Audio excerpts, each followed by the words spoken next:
Good morning, Miramar, and welcome to the show. I'm your host, Tamara G. Don't forget to check us out on all of our social media. We're on Facebook, Twitter, and Instagram at City of Miramar. And with us today, we have Dr. Elizabeth Davis. She is a pediatric sports medicine physician at Orlando Health Arnold Palmer Hospital for Children. So happy to have you, Dr. Davis. So happy that I could, grab you for a few minutes because I know you've been busy.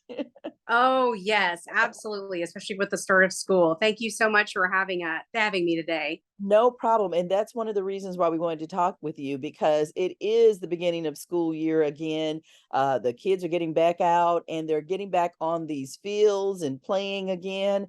And in your practice, on a yearly basis, how many kids do you see since you are a pediatric sports medicine physician?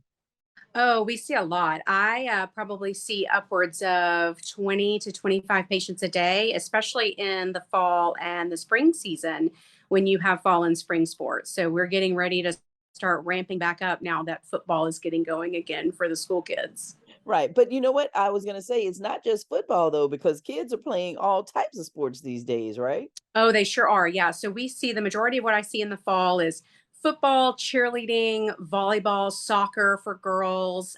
We also see baseball, and of course, all those year-round sports. There's a lot of kids that do swimming year-round, tennis year-round, and again, soccer, other sports that they play all year. So we see a variety of sports all year round. And what are some of those injuries that you see, Dr. Davis? I mean, the first thing that came to my mind is, okay, when you mentioned cheerleading, a cheerleader maybe falls and sprains an ankle, or Mhm. a soccer player falls and hurts a knee some kind of way. But obviously, they can go from minor to major injuries, correct? Yes, yes, that is true. We see everything. We see everything from concussions to ankle sprains to dislocated shoulders, obviously ACL injuries, meniscus tears in the knee. We see finger fractures, finger dislocations, wrist sprains. You name it, it can happen. I pretty much see everything. Okay. We see those acute injuries, so things that happen on the field when kids are playing, and then we see those more chronic injuries. So the kids that come in and say, hey, listen, I've been having 6 months or 8 months or 2 years of knee pain or back pain. Can you please help me with this? And then that's what we try to help them with that and get them back out to play in their sport. And so, that then begs the question. I know there are parents who, there's two parents. There's the one who wants their kids to play sports and be involved, and then there's the Hmm. other parent that doesn't want their kids to be involved. So, can Hmm. you give an argument for each parent? Because obviously, kids are going to play sports. I mean, and schools Hmm. are centered around sports. So, let's talk first about the parent who wants their child to play sports and get involved. Is that a good thing?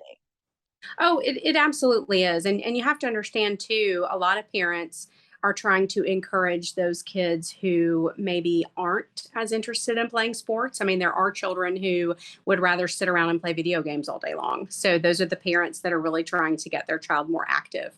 And so I really try to encourage that child to find a sport that they want to play. So if they're interested in playing tennis or they're interested in going and playing soccer with their friends, we try to encourage them to find a sport that they enjoy. On the flip side, you also have parents that are trying to push their child into a sport that the parent wants them to play.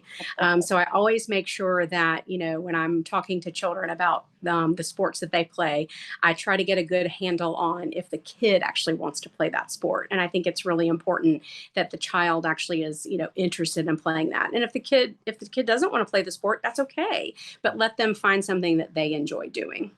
And on the flip side is that parent who is afraid of their kids slipping and falling if they just walk in the kitchen, and so Hmm. they don't even want them to get on a baseball field or on a Yep. basketball court. So, but that's, of course, that's the sport that the child wants to play. Right. So how do you Right. get that parent to feel comfortable enough to, say yes, and that my child is in good enough health to be an athlete? Right. So I think that there is a sport for every child, and it's just a matter of knowing your child the best. I 100% agree with parents who want to keep their child in a safer sport. So I am always going to err on the side of caution with parents.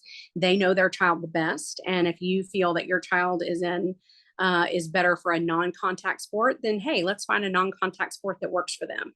Let's do swimming, let's do tennis, let's do golf, let's do something that might work better for them than doing a football, a soccer, a hockey, a lacrosse. And let's see if we can get your child interested in something maybe that's a little bit safer for them. But that's really the big thing, is just trying to find something that sort of works for both child and parent in that situation. So then you have the parents or you have the kids that have literally been playing flag football or pee-wee football since they were 4 or Mhm. whatever Oh, age that yeah. may be. So what age would you say, as a doctor of pediatric sports medicine, is too young to start a child in any sport, or is there an age at all? Yeah, I mean, I think you have to remember that for children in sports, you really have to think about it from a developmental standpoint. It's going to be very difficult to get a 2-year-old to play soccer. A 2-year-old is not going to have the attention span. They're probably not going to have the gross motor development necessarily to be able to participate in playing soccer, right? So maybe a 2-year-old is better in a mommy and me dance class, or something like that. Okay. But when your child gets a little older, like 4 or 5 years old, that's a good time to then start them in a team sport like a soccer or like a pee wee football, or like a flag football. Obviously, not anything contact where they're going to be learning to tackle or anything like that. But that's a great time to start them playing as a team, playing with other kids, learning how to follow rules, even their gross motor development, learning how to run down the field in a straight line, learning how to kick a ball, working on their hand eye coordination, those kind of things. That's what you really want to focus on at a very young age. And then as your child grows and gets older, they will sort of grow with that sport. If they then decide they don't like that sport, then you can sort of change it up and they can try other sports as they get older. Well, that begs the question, when should you allow a child to quit a sport? Because, my mother always said, you're not going to quit. If you choose this, you're going to do it. Yeah, And so it was kind of one of those things where, okay, I better do it or else I won't get a chance to do anything else. right. But, there are kids out there who may start out in football and decide they like basketball better, or they may start out in cheerleading and do decide that they like, soccer better or something. Right. When when is that time to say, okay, well, they don't want to do this anymore. Let's move on to something new. Yeah. So I think you bring up a great point. I think obviously you should let your child choose what they want to do. And if they get partway through that season and say, Mom, I really don't want to do the sport anymore, I think if there's not a safety reason for them to stop playing that sport, I actually think as a parent, I think it's actually very important to make your child finish that commitment that they made. I think that really teaches them in the long term that if you make a commitment to a team, if you make a commitment to a person, that you really need to follow through with that until the end of that season. At the end of the season, if your child says, I really don't want to play this sport anymore, that's fine. At the end of the season, when the team is over, it's done. They can move on and then make that decision if they want to play next year or not. They don't have to do that. But quitting in the middle of the year is probably not something that you want to really encourage your child to do, unless their safety is at risk. Right. If they are in danger of getting hurt, or they've had something that can potentially be dangerous to them, I think that's kind of a different story.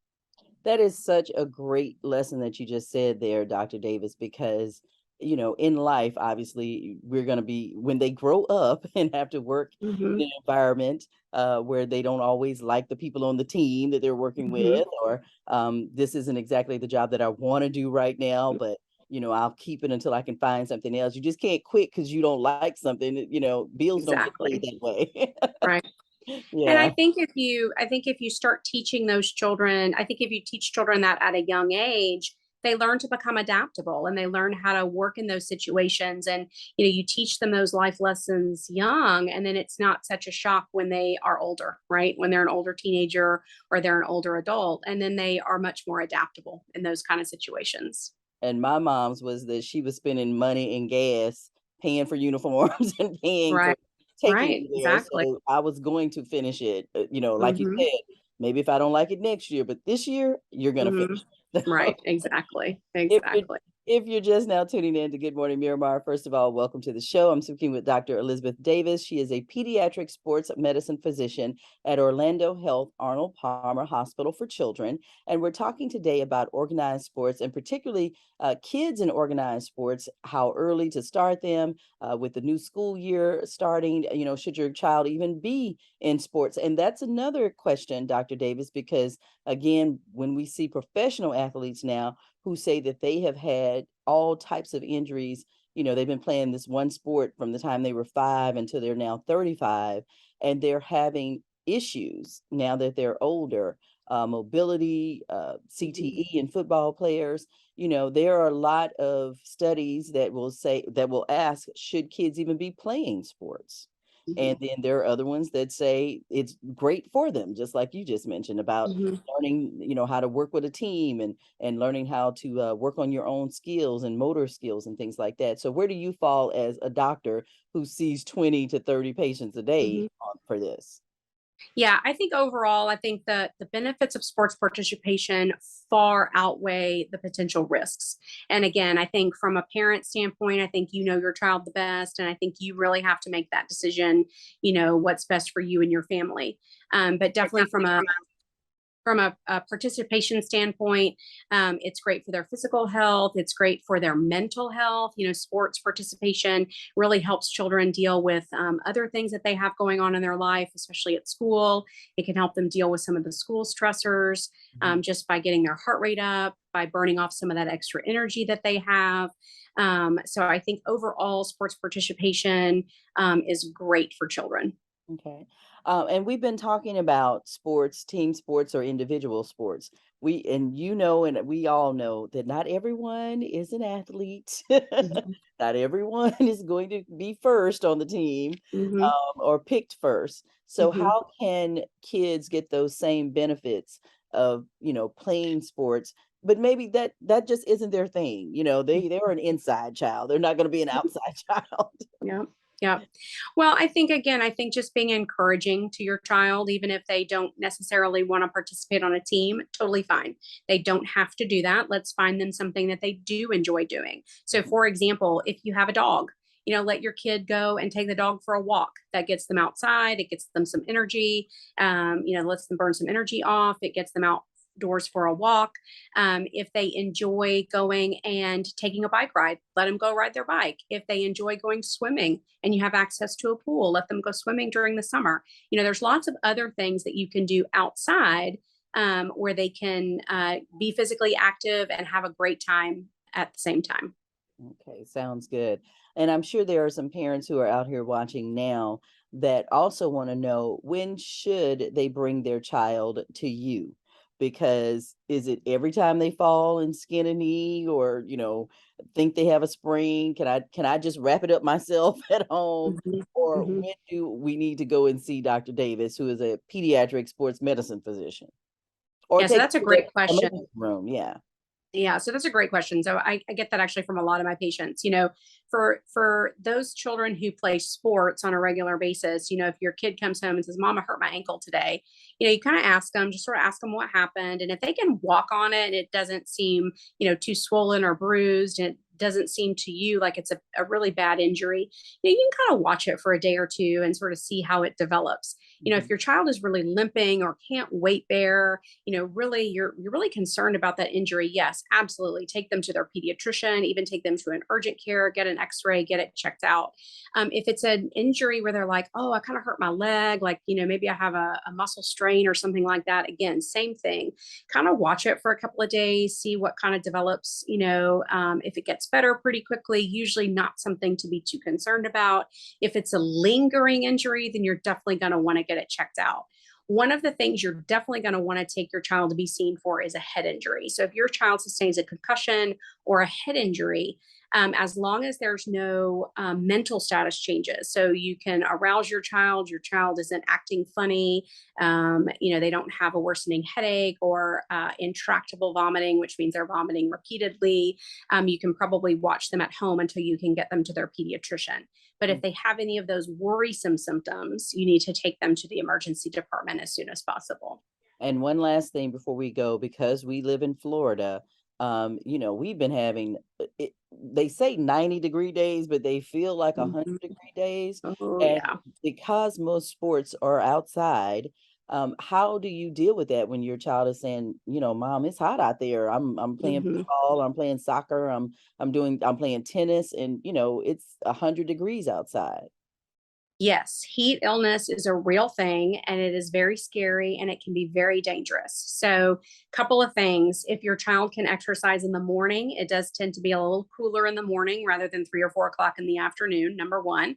Number two, make sure they wear their sunscreen to keep them from getting sunburned. Number three, make sure they wear cool clothing. So, they should have light clothing on that wicks away sweat from their skin to keep them cool. You want to keep them hydrated. They should have access to water and to things like Gatorade or other sports drinks that replenish that salt that they're losing and sugar that they're losing through their skin. And then obviously make sure that they take breaks, that they have breaks during their practice, that they're able to sit in a cool shaded area, that they're able to, that they're feeling okay, that they're not having headaches, nausea, vomiting, that they don't feel bad. They don't feel dizzy or just, feel terrible when they're exercising. If they have any of those symptoms at all, they need to be taken inside and they need to stop exercising as soon as possible. Wow. Some great tips for, getting back to the school year and all throughout the school year, as a matter of fact, for those kids who are involved in sports. Thank you so much, Dr. Elizabeth Davis. She is a pediatric sports medicine physician at Orlando Health Arnold Palmer Hospital for Children. We're going to let you get back to those patients because I know that they've been trying to get those physicals and everything else ready for the new year. Yes. Thank you so much for having me. It was great talking to you today. You too. Thank you so much. And thank you for watching Good Morning Miramar. Until next time, I'm Tamara G. See ya.